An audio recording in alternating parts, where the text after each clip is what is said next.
a friend of mine who lives around and around the world while I'm lying and lonely, and while I live in Oklahoma, as I'm sure y'all can tell from my accent. So it's what is today? Friday the 27th of August, 2021.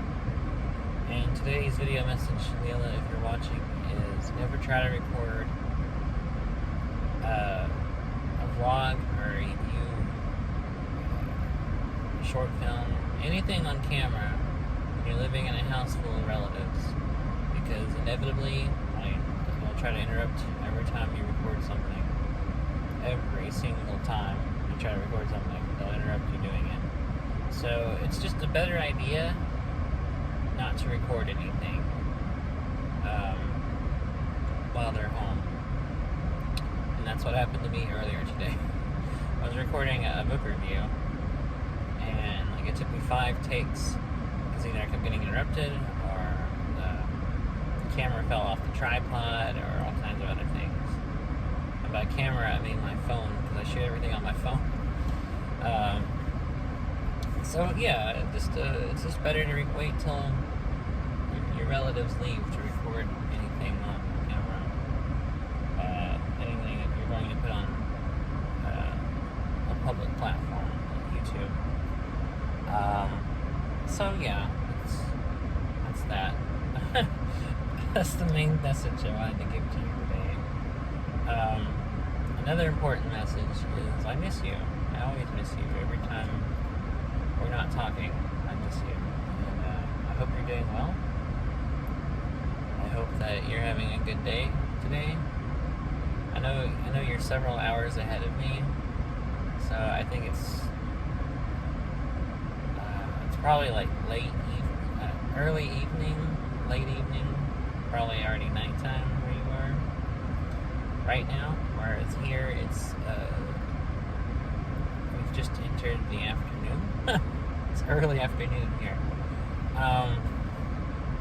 So yeah, I think about you all the time, and I miss you, and I hope that you're getting out and seeing a lot of beautiful scenery.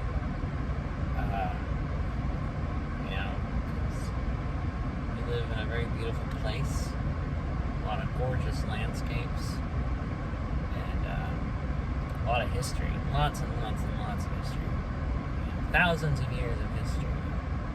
Whereas, America's history, if we're not counting before white people started moving out of England and settling down here, isn't very long. If we're counting history before that, then we also have thousands of years of native people living here and settling in different places here. Long before any Europeans were sailing over here in ships and that jazz.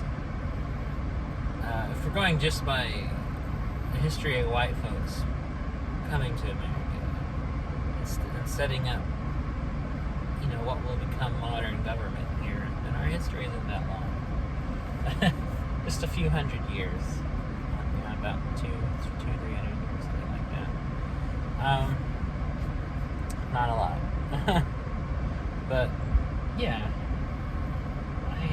I hope you're doing okay, and I hope that you're getting outside when it's not too hot. I hope the weather's cooler there.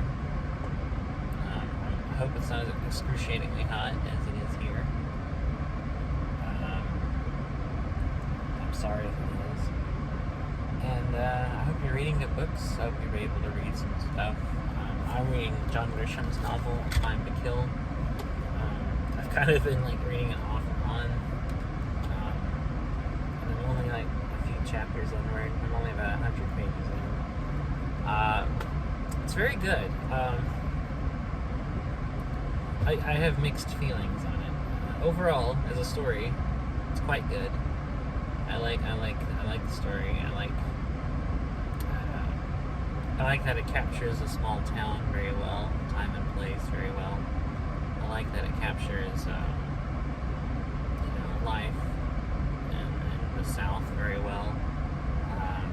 characters feel believable, like real people who would live in the South. And I like kind of the character studies of the character and how believable they feel. I like courtroom drama, so John Grisham, obviously, he writes that very well, legal stuff. So I like that aspect. And I think I get why, but I just don't. It's really uncomfortable in some places to read. A lot of places. Just the first 100 pages have been kind of like, oh yeah, okay. And that's due to, I mean, again, this is the South, I get this, but there's a lot of rampant racism in this story. Lots and lots and lots and lots and lots of racism. The whole crime that sets the novel off and which begins the story is a racially motivated crime. Not just for race, but just because the characters, the two people did this, are horrible bastards. So it was out of just one, meanness, and two, because the victim was a black person, that they did the thing they did. And it was an unspeakable thing against a child. And that's what sets off the story. And the story goes from there. Another inciting event happens when the father of this child takes justice into his own hands and kills the two bastards who hurt his child. And that ties into the theme of how there's a big theme here of justice versus visually anti-justice, and how morals and legal justice kind of intersect and diverge from each other. And it's a novel about ethics just as much as it is about legal justice and the legal system, and kind of questioning, like, well, did the guy do the right thing by killing these two people that hurt his kid, or was he just as equally as wrong? I think is kind of what Grisham is kind of asking the reader to kind of think about. Or maybe I'm overthinking it. Maybe the narrative, I haven't got that far, but maybe Grisham is sympathetic and is like, maybe the story, I mean, I haven't got that far, but maybe it'll turn out to be where Grisham is partial to the character, and the story maybe is kind of biased against the character to show the failings of how the legal justice system doesn't recognize morality, justice, that kind of thing. So I like that aspect too, of how it kind of, this happens, and then it kind of, and how one of the main characters is a lawyer and has to defend the guy in court, and how, because he lives in such a racist place, because his client that he's defending in court is black, he's already getting the side eye from the other local white people that are normally they're fine with him, because he's white. And race is very much present in this story. It harps on that topic a lot, but it's just ubiquitous subject in life too. It's realistic, and I feel like I'm doing another book review just talking about this. It's very good though. I'm looking forward to reading the more of it and seeing where the story goes, because as soon as that happened, I was completely taken out of it. Not taken out of it, like I didn't stop caring. It was like I just didn't see it coming. So the story took an abrupt, hard turn when that guy procured an automatic rifle from a contact of his, and then killed these two guys while being transported through the courthouse during the pre-trial stuff. And And now he's in jail, and the lawyer of the story is like defending him in an upcoming trial. And it's interesting. It's all interesting. Just the racial stuff makes me very uncomfortable because there's liberal uses of the N-word in the story, and I'm just like, I don't know. It feels almost sometimes, I don't know, what's the word? Pervasive, like it's just constantly being used over and over and over. And sometimes it feels unnecessary. And even the main character, not the main character, well, I guess he's the lawyer character, the white lawyer, even he uses that word casually. And that was kind of upsetting to me. That's kind of, that's racist too, like, right? And yet he's not. Like, the white lawyer character, who this turns out to be more and more about than it does the black guy on trial. He's kind of the main character, and he isn't, like, in his attitudes, he doesn't discriminate against people. He doesn't, talk shit about black people. He doesn't mistreat them or refuses to defend them in court. It's even talked about how he even defended his current client's brother once in a trial and got him off charges. And yet, knowing all this about the character, but contradicts everything he said when he's talking, because he casually just throws the N-word around too when talking about black people.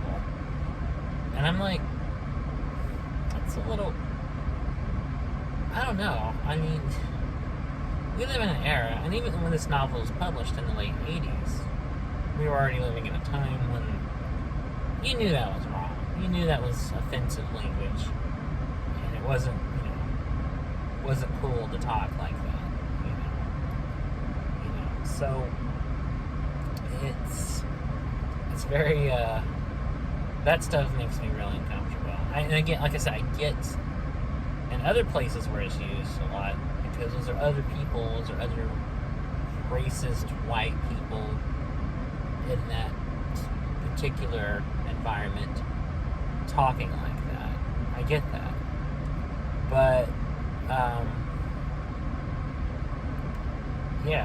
that was just kind of like, whoa, hearing the main white guy talk like that, because he's supposed to be our hero. He's supposed to be the sympathetic character. He's supposed to be the one that the novel centers on, as the lawyer defending the guy. And hearing him toss around that kind of stuff, it's like, oh, yikes. That's a big yikes. But I don't think the story itself is racist by any means. I don't think Grisham's obviously not racist. So I don't know. It's more written in the way that, like, it's not ignoring race. In fact, if anything, it's just showing how people are objectively, but not siding with that either. It's not siding with racism. It's just about how people are racist. And I don't know. It doesn't, and every time, even though it's used a lot, it's always used by characters, white people referring to them, black people as that, and it's used in context and conversations and things where it comes up, and every character, every black character, throws that word around, every character. And it's just like, it's a little uncomfortable. Which, I don't know. I think it's just because it's used so much. It makes me uncomfortable. If it were dropped, every now and again, here and there, I mean, obviously I don't like that word, and I don't like people using it, but I would understand that. I would understand that that's realistically part of dialogue written for characters that in that place. but hearing it tossed around so much, it's like, you know, it's, I don't know. Because I feel like, I don't know.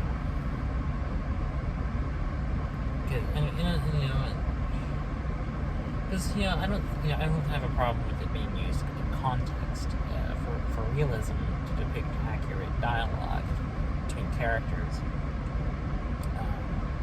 Like Quentin Tarantino, he uses it in his films a lot, but every time his characters say it, it's in context.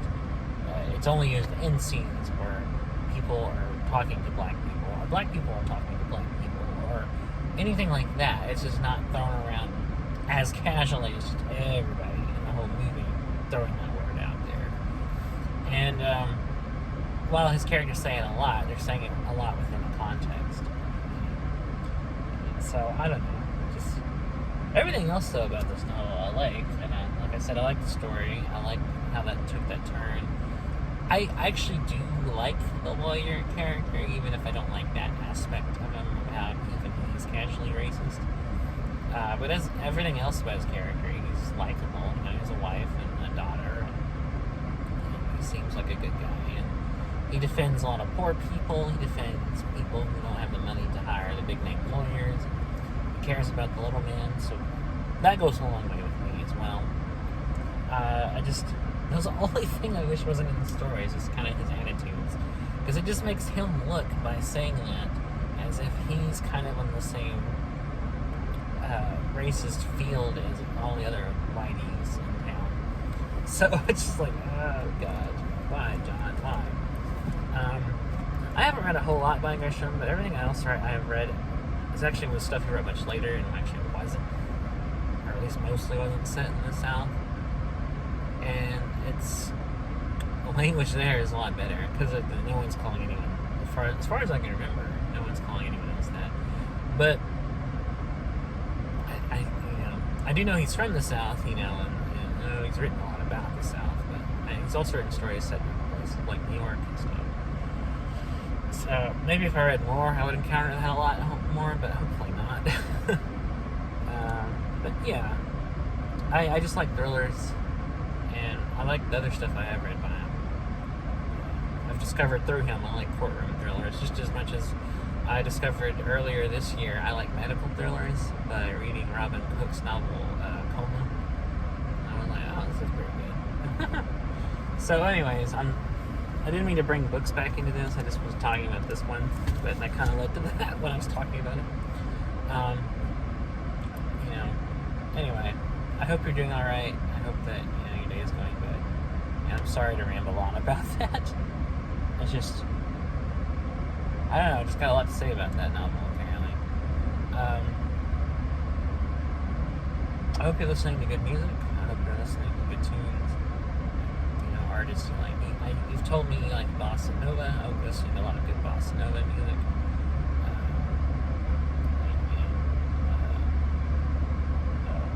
I can't even think of artists in that genre. It's not a genre I listen to regularly. Like Gilberto and all these people. I know him through that album he did with Stan Getz. That's how I found him. But I hope you're doing all right, and I'm sorry to ramble on, and I'm sorry I don't really have much else to say, but just know that I'm missing you, and I'm thinking about you. And I'll try to be back tomorrow to do another one of these, and so I will talk to you again then. Take care.